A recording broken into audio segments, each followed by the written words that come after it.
I don't know if there's anyone out there who has a Volkswagen Passat. The brake cylinder always seems to go out on these. So I wanted to put a video out of how to take it real quick. I'm already halfway through it, but it's just a little something. Alright, so here's the reservoir here. Basically the reservoir is already in there. Looks like that. Okay. So what you would do is take the screw out of the side. That sits on the left side like that. Okay. And how I got it out, it's much easier if you do it like this.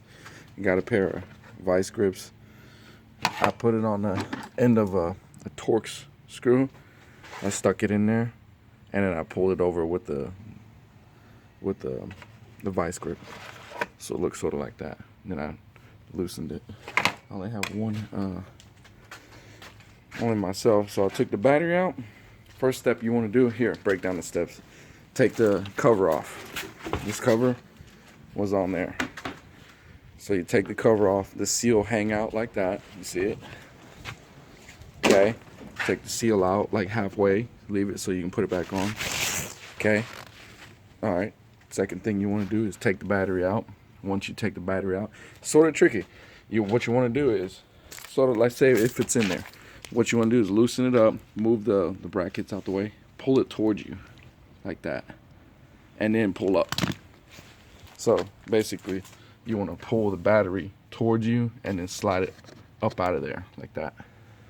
You try left, right, whatever, it's still not going to work. See, I broke that piece right there trying to do it. Just pull it out towards you, pull it out. Next thing you want to do, remove the plastic cover that's on this here. This was on there. I don't know if that's the original or not, but that was on there. Okay, then once you remove the screw with the Torx 25, looks like that. Goes in here, goes all the way to the other side. You want to remove the reservoir, and basically it's wedged between these two here. It's only one screw. It's got two seals right here. You pull it, wiggle it back and forth like this, and yank it out. Don't worry about it breaking or nothing. That one screw's out, you're good to go. Alright, get a 22 millimeter, take this out here. I took it out with 22 millimeter and a ratchet. Looks something like that. It's got some thread lock on it. Then this one here, I'm taking out with a 22 big wrench right here. So that's how I'm getting to it there. You'll have to unplug a couple things here, and you want to loosen the brake lines first. I have them loosened already. That's the part's on order. I'm waiting for it to come, so I'm just getting it ready to switch out. So another thing before you put the other master cylinder in is you want to pour some fluid in it, cover the holes of where the lines go in, cover them with your fingers basically, and pump the fluid in there so you're not pumping air. So Google or YouTube, I guess you would bench bleeding, and you'll understand how that works. Once you get it off, of course, same way you got it off, the same way you put it back on. Put some fluid in there, pump it in there, cover the holes up, make sure you're not sucking air back into it till it blows out.